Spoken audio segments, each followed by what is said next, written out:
वाहनाच्या धडकेत वृद्धांचा मृत्यू।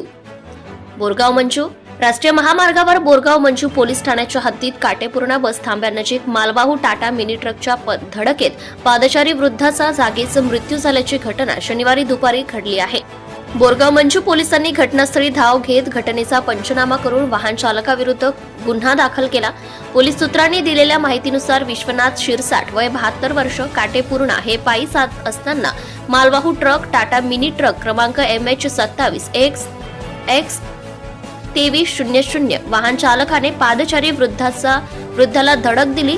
या अपघातात सदर वृद्धाचा जागीच मृत्यू झाल्याची घटना घडली असून याची माहिती मिळताच महिला पोलीस उपनिरीक्षक शिल्पा धुर्वे, हेड कॉन्स्टेबल गिरीश वीर, सचिन सोनटक्के, अनिल आंबिलकर यांनी घटनास्थळाचा पंचनामा करून मृतदेह उत्तरीय तपासणीसाठी शासकीय रुग्णालयात दाखल करण्यात आला आहे। सदर प्रकरणी नातेवाईकांनी दिलेल्या फिर्यादीवरून वाहन चालकाविरुद्ध गुन्हा दाखल केला असून पुढील तपास ठाणेदार अनिल गोपाळसह पोलीस करीत आहे। सत्यशोधक न्यूज चॅनलसाठी मुख्य संपादक संतोष गवई, अकोला।